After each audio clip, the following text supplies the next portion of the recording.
सब कुछ यीशु है, मेरा सब कुछ यीशु है। इस दुनिया में मेरे लिए सब कुछ यीशु है। सर्वशक्तिमान परम प्रभु परमेश्वर पिता की महिमा और बड़ाई हो। आइए हम आज का मनन के लिए भजन संहिता का पुस्तक 127 अध्याय को हम अध्ययन करेंगे। यदि घर को यहोवा ना बनाए तो उसके बनाने वालों का परिश्रम व्यर्थ होगा। यदि नगर की रक्षा यहोवा ना करे तो रखवाले का जगना व्यर्थ ही होगा।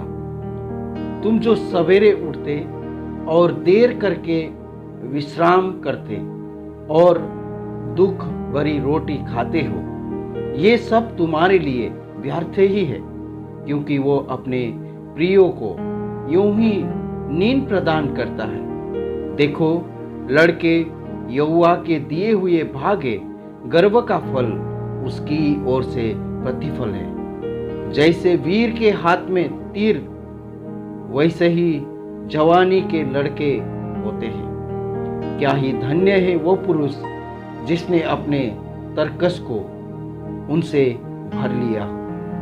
वो फाटक के पास शत्रुओं से बातें करते संकोच न करेगा।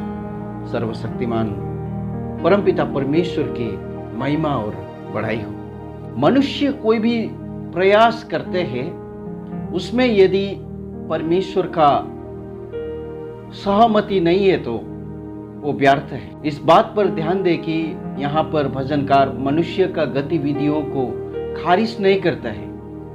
अपनी घर अवश्य बनाए, अपनी नगर की सुरक्षा का सोच अवश्य रखे, अपने परिवार के लिए मेहनत अवश्य करे, लेकिन उन्हें इन गतिविधियों को परमेश्वर पर निर्भर और उसकी इच्छा के अनुसार करना चाहिए। अन्यथा उनका प्रयास शाश्वत दृष्टिकोण से देखे तो वो व्यर्थ है। इसलिए पहले वचन में कहता है, यदि घर को यहोवा ना बनाए तो उसके बनाने वालों का परिश्रम व्यर्थ होगा। यदि नगर की रक्षा यहोवा ना करे तो रखवालों का जगना व्यर्थ होता है। परमेश्वर का पवित्र वचन यहाँ किस तरह से व्यर्थ बातों को यहाँ पर उल्लेख किया हुआ है।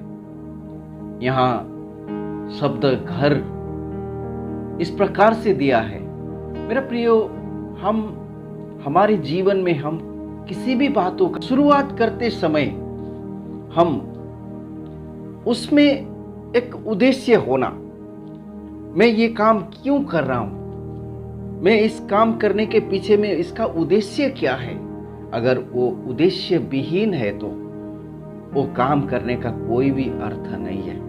परमेश्वर का पवित्र वचन याकूब का पत्री उसका 4 अध्याय का 13 वचन में, तुम जो ये कहते हो आज या कल हम किसी और नगर में जाकर वहां 1 वर्ष बिताएंगे और व्यापार करके लाभ कमाएंगे और ये नहीं जानते कि कल क्या होगा। सुन तो लो, तुम्हारा जीवन है ये क्या? तुम तो भाप के समान हो जो थोड़े देर के लिए दिखाई देते हैं, फिर लोप हो जाती है। इसके विपरीत तुम्हें यह कहना चाहिए, यदि प्रभु चाहे तो हम जीवित रहेंगे और ये या वो काम भी करेंगे। मेरा प्रियो, यहाँ पर याकूब का मन में परमेश्वर ने उस विचार को डाले है कि यदि परमेश्वर न चाहते हुए हम कुछ भी कार्य करते हैं तो उस कार्य में कोई भी सफलता नहीं होंगे।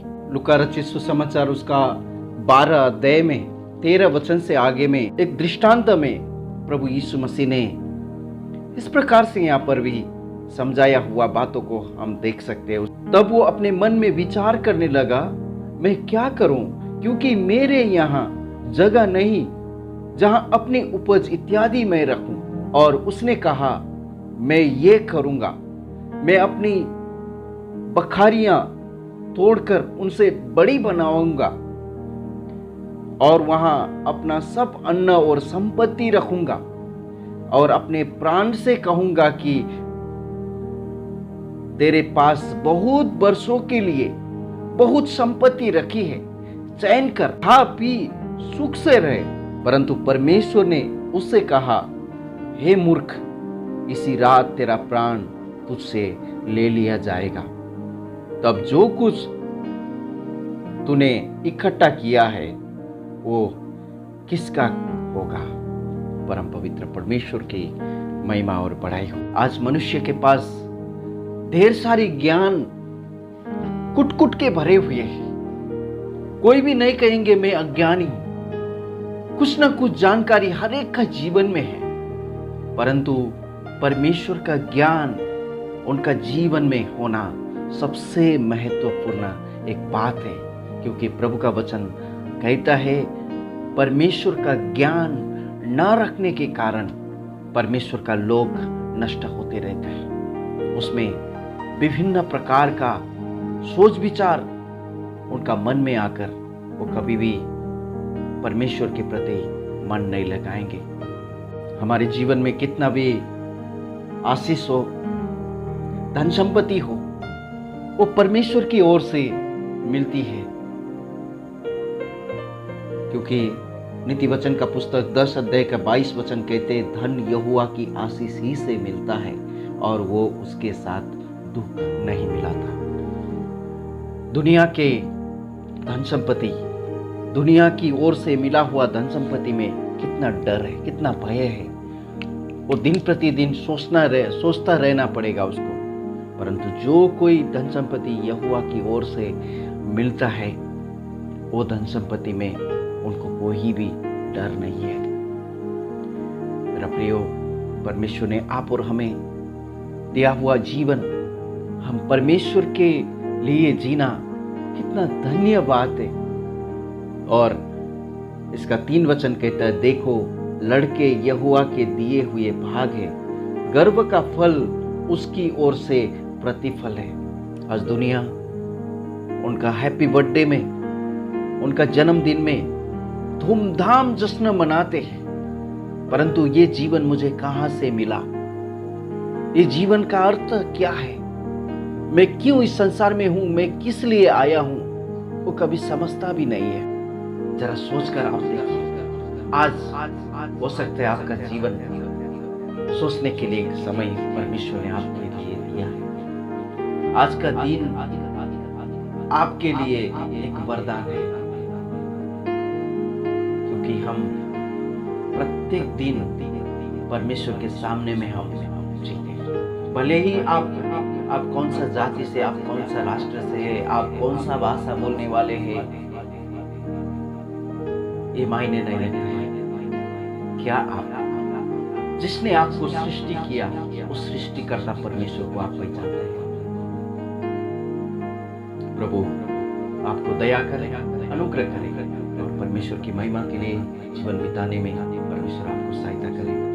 भजन संहिता का पुस्तक 127 अध्याय और अध्ययन करने के लिए परमेश्वर ने आपको मदद किया, क्योंकि बड़ा गहन प्रश्न वहाँ पर परमेश्वर ने हमारे सामने में रखा। यदि घर को यहोवा ना बनाए तो बनाने वाला का मेहनत व्यर्थ है। यदि नगर का सुरक्षा परमेश्वर ना करे तो वो रात भर जागरण करने वाला, वो सारे सिक्योरिटी का उसका व्यवस्था व्यर्थ है।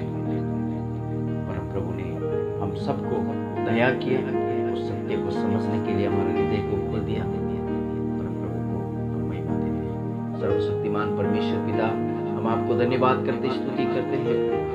आपने हम पर दया किया, अनुग्रह किया। प्रभु आप दया कीजिए और भी उन तमाम लोगों के लिए प्रार्थना करते हैं आज तक उनका सृजनहार परमेश्वर को पहचानते नहीं। उनका व्यक्तिगत जीवन का उद्देश्य क्या है, उस उद्देश्य को अभी तक कंफ्यूजन में होकर चल रहे हैं, असमंजस में होकर चल रहे हैं। उनका जीवन में आप दया कीजिए। हमारा ये प्रार्थना उद्धारकर्ता प्रभु यीशु मसीह के नाम से मांगते हैं। सुनिए और ग्रहण कीजिए पिता। आमीन। May God bless you all.